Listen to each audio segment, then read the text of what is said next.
Teman-teman traders, balik lagi di YouTube-nya Traders Family. Kali ini saya berdua sama Leo untuk mewakilkan teman-teman menagih utang, membahas compounding cara baru. Ini utang barengnya sebenarnya bareng sama DP sama Excel. Cuman hari ini kebetulan adanya Leo, ya udah gas sama Leo aja. Oke.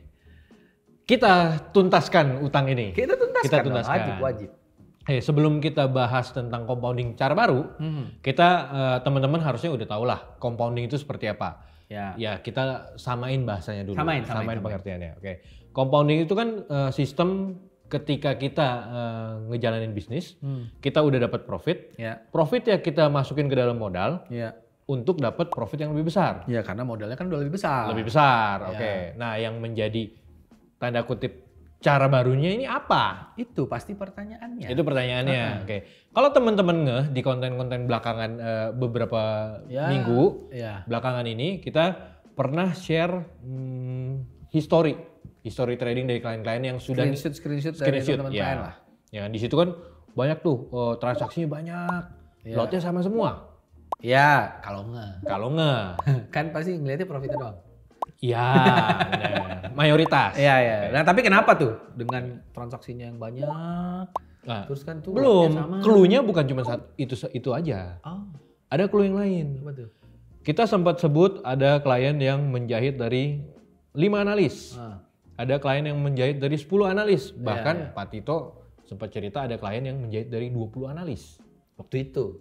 Hari ini nggak tahu berapa, udah 30 kali. Mungkin. Bisa jadi. Mungkin. Iya. Ya kan? Nah dari situ sebenarnya teman-teman udah ngeh.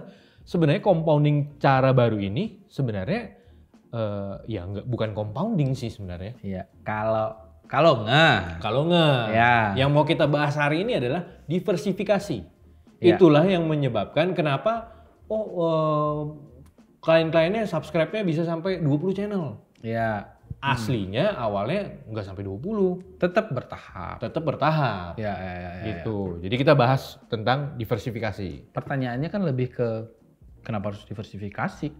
Oke. Kalau untuk orang-orang yang udah ngejalanin bisnis, compounding dan diversifikasi ini udah bukan hal yang asing. Benar. Ya memang itu lumrah di dunia bisnis ya. Lumrah. Nah, kita contohin aja. Misalkan Bill jago dalam bidang kopi misalkan. Boleh. Ya kan. Bill mau buka usaha coffee shop. Oke. Ya kan. Mau bisnis sih sekarang nih. Bisnisnya coffee shop. Oke. Jalan 3 bulan, jalan 6 bulan, profit. Menghasilkan. Oke. Mau memperbesar dong income-nya. Iya. Ya kan. Apa yang akan Bill lakuin? Kalau itu nggak usah tanya saya. Tanya teman-teman. Kalau teman-teman lihat ada satu tempat kopi baru. Berhasil. Sukses. Apa yang terjadi? Tiba-tiba dia ada di mana-mana. Menjamur jadi cabangnya ada di mana-mana pasti. Oke. Yang itu otomatis jadi pengen buka cabang dong. Buka cabang untuk apa? Untuk memperbesar profit. Benar. Ya kan? Itu dengan sistem compounding. Ya, dengan catatan cabang itu bisa ada karena kan tadi dari yang pertama kali dibikin udah menghasilkan. Ya. Tapi ada juga loh tipe investor yang udah saya nggak mau nyemplung ke dalam bisnisnya. Ada. Saya cuma mau invest aja. Banyak kalau itu. Nah ini sistemnya diversifikasi nih. Ya kan. Oke, saya ditawarin karena saya suka kuliner. Kan, saya mau bisnis restoran. Bisa. Oke. Dari profit dari bisnis restoran saya, saya coba deh ke hobi saya yang lain. Dari profit loh ya. Dari profit, ya kan. Datanglah teman karena saya hobi motor. Ya kan, datanglah teman nawarin.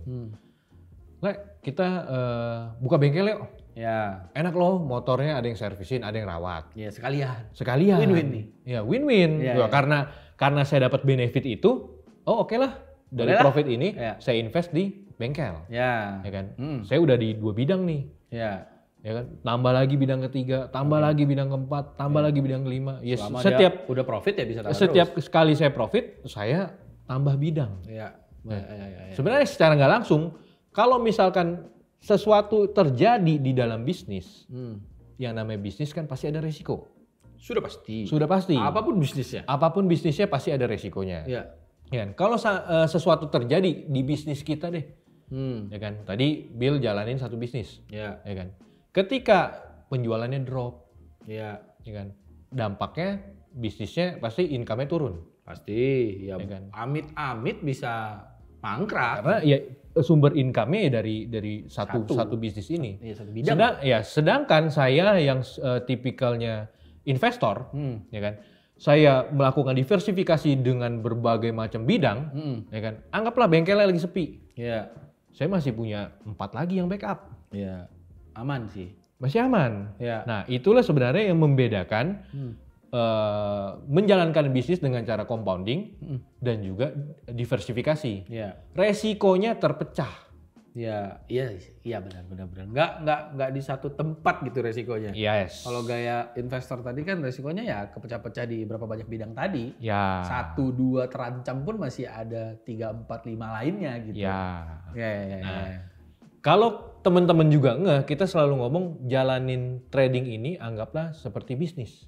Iya, itu selalu dari dulu kan? Gitu sih. Ya. Yang sebenarnya konsep dari bisnis ini, compounding dan diversifikasi, bisa loh kita aplikasikan. Bisa. Ketika kita trading. Iya. Ya kan? Contohnya gini, Bill belajar metode. Ya kan, belajar metode, ngelakuin backtest, belajar money manajemennya. Trading sendiri nih.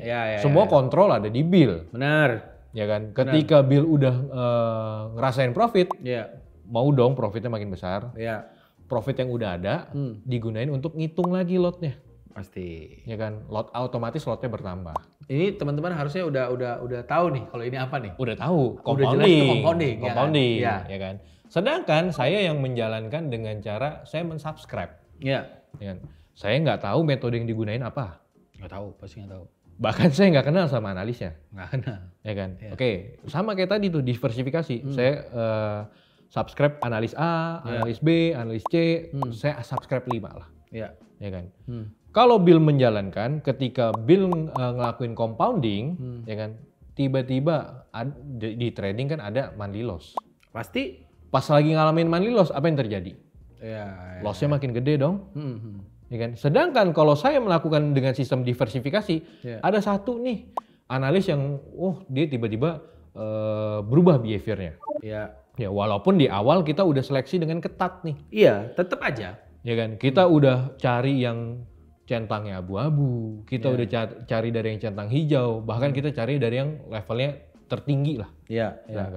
Ya kan, ya namanya monthly loss itu ya harus kita hadapin. Benar. Ya kan. Benar. Tapi kali ini dengan saya punya 5 jagoan saya, ada 1 yang lagi kena monthly loss, ada 4 yang backup. Iya, benar. Gitu. Balik lagi resikonya terpecah. Gitu. Benar, jadi kalau satunya lagi loss, sebenarnya secara nggak langsung tidak berdampak besar ke saya. Dan kalau teman-teman sebenarnya contoh yang barusan ini tuh sempat disebut sama salah satu kliennya kita yang kemarin sempat interview. 2 minggu lalu. Iya. Persis banget dia ceritanya ya dengan 5 channel yang dia subscribe, 1 pun lagi loss, masih ada 4 lagi kan. Masih ada 4 lagi. Gitu, jadi ya dengan memecah resiko ini, yang dimana ya balik ya, Bill jalanin dengan metodenya Bill, kontrol 100% di Bill. Metode dari Bill, money management dari Bill, ya kan, mental psikologi Bill yang ngatur semua. Sedangkan yang kali ini saya diversifikasi, kontrolnya nggak 100% di saya. Jatuhnya lebih ke 50-50 lah. Iya, bisa dianggap 50-50. Iya. Ya kan? Benar. Iya. Dengan kita udah menyeleksi tetap ya tadi ya. Ada kemungkinan monthly loss. Ya, oke. Gitu. Sebenarnya kan kalau kita lihat situasinya, akhirnya pertanyaan ini muncul ketika misalkan teman-teman klien atau investor ini mungkin udah subscribe, kita anggap beberapa channel ya, 2, 3, 4, 5, ya berapapun lah. Saat mereka sudah menjalankan dan mungkin setelah beberapa bulan tutup buku mungkin misalnya dan mereka sudah ngerahkan ini profit kan, yang sering menjadi pertanyaan adalah saya mesti ngapain lagi? Saya mesti ngapain nih? Nah, di kondisi ini gua yakin banget lu sering mendapati situasi itu. Ini mumpung lagi bahas ini ada cerita yang cukup mengejutkan buat gua karena konten yang kita bahas, kita mau bahas compounding cara baru. Oke. Itu kan udah cukup lama. Hampir sebulan sih. Hampir 1 bulan. Ya. Habis video itu naik, ya kan? Klien saya ada yang nonton. Oke. Ya kan? Langsung ditagih hari Senin. Oke. Pak, saya kan udah jalanin ya sebagai investor.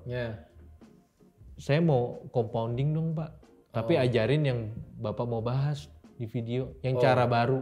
Oh berarti dia prinsipnya dia udah punya, udah jalanin. Dia udah jalanin. Sudah menikmati hasil. Sudah menikmati hasil. Oh berarti inti pertanyaannya sama nih, dia kayak ngapain lagi ya gitu. Mau ngapain lagi? Kebetulan video compounding cara baru nongol. Ya, dan kebetulan klien itu kliennya saya.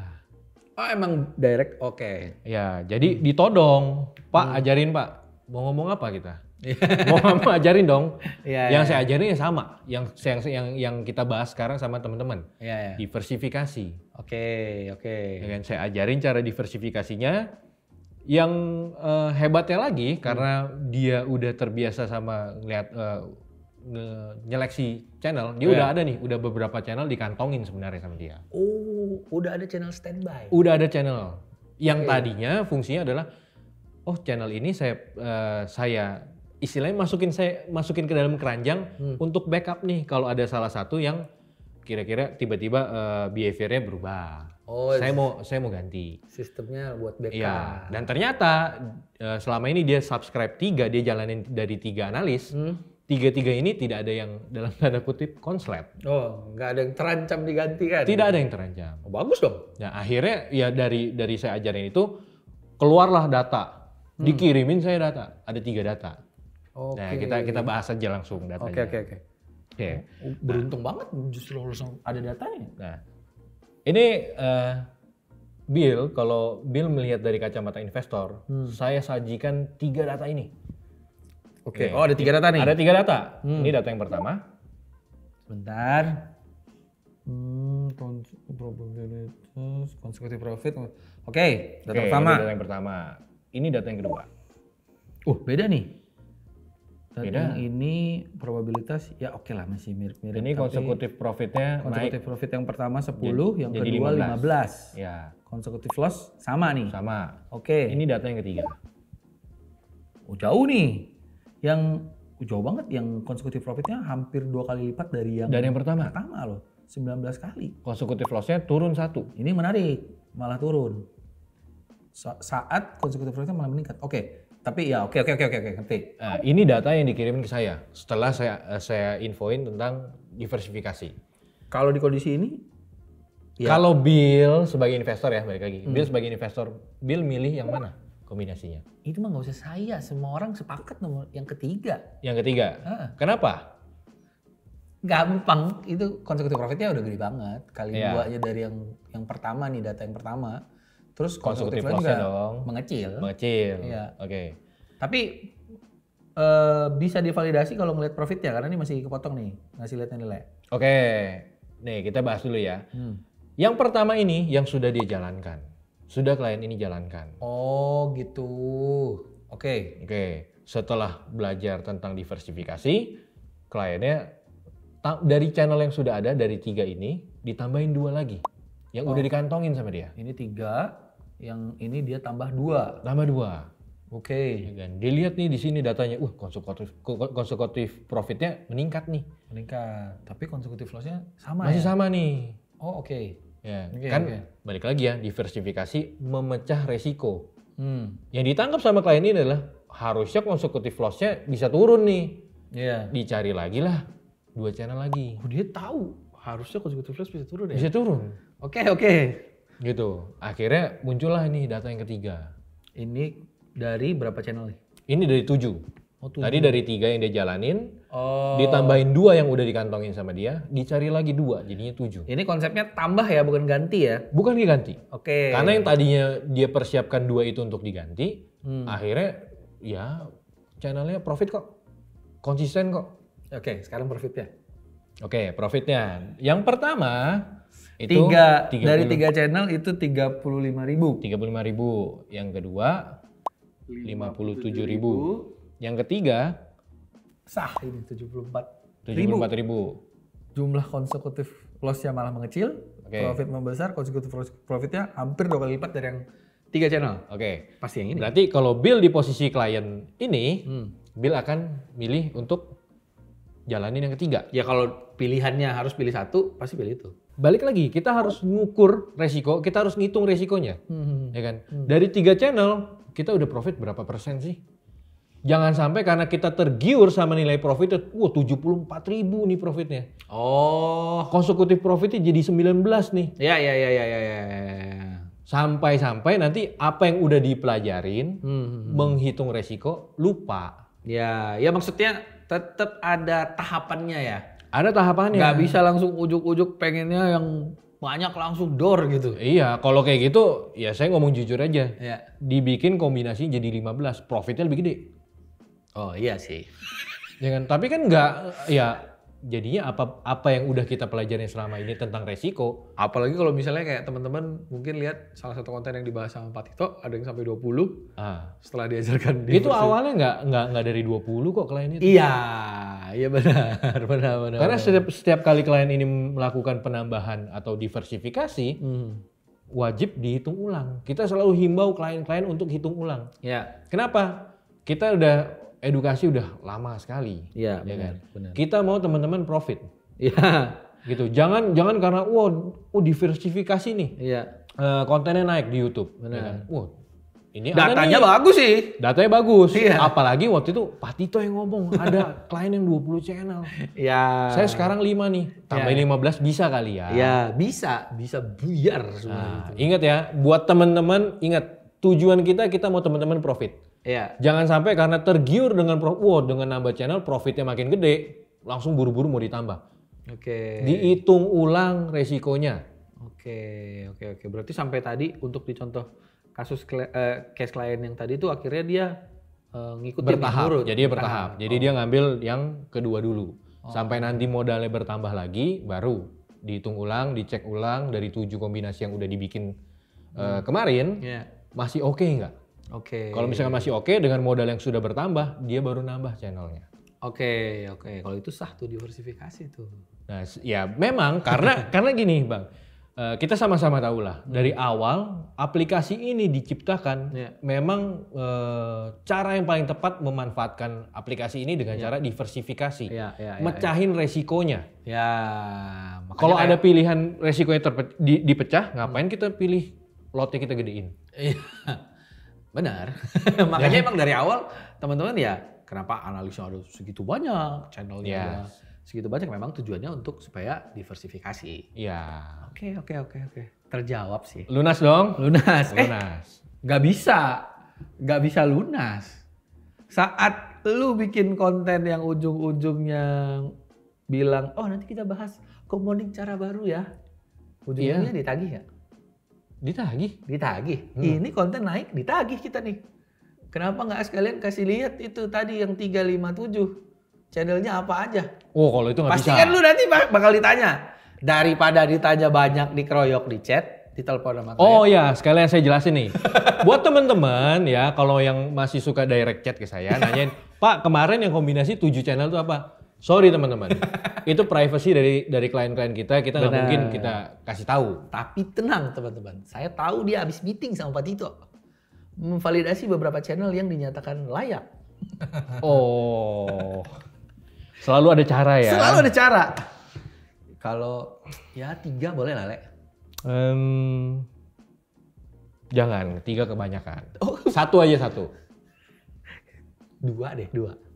Ya udah, tengah ya 2 ya. Boleh. Ini langsung nih direct 2 nama channel nih. Ya, tapi kan ini yang udah di-approve sama Pak Tito kan? Maksudnya sudah. Diakui gitu. Iya. Oke, boleh lah. Ya oke. Yang pertama.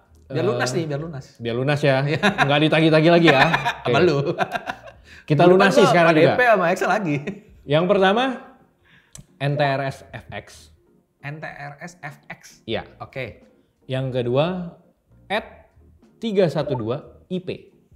Oke, dari 2 channel ini nanti teman-teman boleh cek lah statistiknya atau bahkan teman-teman mau nambahin ke kombinasi teman-teman yang sekarang yang udah teman-teman. Enggak pengen ditambah 1 channel lagi. Cukup kayaknya. Ya. Takutnya ditambah 1 lagi, profitnya makin gede. Balik lagi, lupa lagi sama tujuannya. Ingat teman-teman, bertahap. Oke teman-teman, so it's now or never and change your life.